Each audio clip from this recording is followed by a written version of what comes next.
Chapter 3. My Breaking In. I was now beginning to grow handsome. My coat had grown fine and soft and was bright black. I had one white foot and a pretty white star on my forehead. I was thought very handsome. My master would not sell me till I was 4 years old. He said lads ought not to work like men, and colts ought not to work like horses till they were quite grown up. When I was 4 years old, Squire Gordon came to look at me. He examined my ears, my mouth, and my legs. He felt them all down, and then I had to walk and trot and gallop before him. He seemed to like me, and said, "When he has been well broken in, he will do very well." My master said he would break me in himself, as he should not like me to be frightened or hurt, and he lost no time about it, for the next day he began. Every one may not know what breaking in is, therefore I will describe it. It means to teach a horse to wear a saddle and bridle, and to carry on his back a man, woman, or child, to go just the way they wish, and to go quietly. Besides this, he has to learn to wear a collar, a crupper, and a breeching, and to stand still whilst they are put on. Then to have a cart or a chaise fixed behind him, so that he cannot walk or trot without dragging it after him, and he must go fast or slow, just as the driver wishes. He must never start at what he sees, nor speak to other horses, nor bite, nor kick, nor have any will of his own, but always do his master's will, even though he may be very tired or hungry. But the worst of all is, when his harness is once on, he may neither jump for joy nor lie down for weariness. So you see this breaking in is a great thing. I had of course long been used to a halter and a headstall, and to be led about in the field and lanes quietly, but now I was to have a bit and a bridle. My master gave me some oats as usual, and after a good deal of coaxing he got the bit into my mouth and the bridle fixed. But it was a nasty thing. Those who have never had a bit in their mouths cannot think how bad it feels.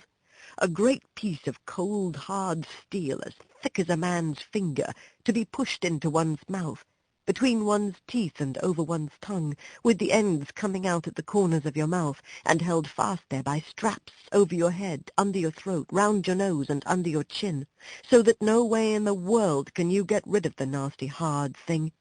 It is very bad, yes, very bad. At least I thought so. But I knew my mother always wore one when she went out, and all horses did when they were grown up. And so, what with the nice oats, and what with my master's pats, kind words, and gentle ways, I got to wear my bit and bridle. Next came the saddle, but that was not half so bad. My master put it on my back very gently, whilst old Daniel held my head. He then made the girths fast under my body, patting and talking to me all the time. Then I had a few oats, then a little leading about, and this he did every day till I began to look for the oats and the saddle. At length one morning my master got on my back and rode me round the meadow on the soft grass. It certainly did feel queer, but I must say I felt rather proud to carry my master, and as he continued to ride me a little every day, I soon became accustomed to it. The next unpleasant business was putting on the iron shoes. That, too, was very hard at first. My master went with me to the smith's forge to see that I was not hurt or got any fright. The blacksmith took my feet in his hands, one after the other, and cut away some of the hoof. It did not pain me, so I stood still on 3 legs till he had done them all. Then he took a piece of iron the shape of my foot, and clapped it on, and drove some nails through the shoe, quite into my hoof, so that the shoe was firmly on. My feet felt very stiff and heavy, but in time I got used to it. And now, having got so far, my master went on to break me to harness. There were more new things to wear. First, a stiff, heavy collar just on my neck, and a bridle with great side-pieces against my eyes called blinkers, and blinkers indeed they were, for I could not see on either side but only straight in front of me. Next there was a small saddle with a nasty stiff strap that went right under my tail. That was the crupper. I hated the crupper. To have my long tail doubled up and poked through the strap was almost as bad as the bit. I never felt more like kicking, but of course I could not kick such a good master, and so in time I got used to everything, and could do my work as well as my mother. I must not forget to mention one part of my training which I have always considered a very great advantage. My master sent me for a fortnight to a neighbouring farmer's, who had a meadow which was skirted on one side by the railway. Here were some sheep and cows, and I was turned in amongst them. I shall never forget the first train that ran by. I was feeding quietly near the pales which separated the meadow from the railway, when I heard a strange sound at a distance, and before I knew whence it came, with a rush and a clatter and a puffing out of smoke, a long black train of something flew by and was gone almost before I could draw my breath. I turned and galloped to the further side of the meadow as fast as I could go, and there I stood snorting with astonishment and fear. In the course of the day many other trains went by, some more slowly. These drew up at the station close by, and sometimes made an awful shriek and groan before they stopped. I thought it very dreadful, but the cows went on eating very quietly, and hardly raised their heads as the black frightful thing came puffing and grinding past.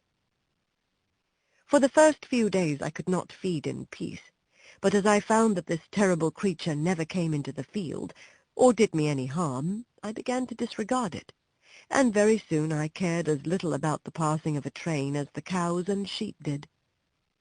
Since then I have seen many horses much alarmed and restive at the sight or sound of a steam engine, but thanks to my good master's care, I am as fearless at railway stations as in my own stable. Now if anyone wants to break in a young horse well, that is the way.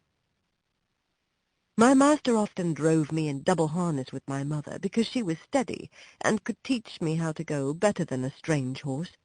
She told me the better I behaved, the better I should be treated, and that it was wisest always to do my best to please my master. But, said she, there are a great many kinds of men. There are good, thoughtful men like our master that any horse may be proud to serve. But there are bad, cruel men who never ought to have a horse or dog to call their own. Beside, there are a great many foolish men, vain, ignorant, and careless, who never trouble themselves to think. These spoil more horses than all, just for want of sense.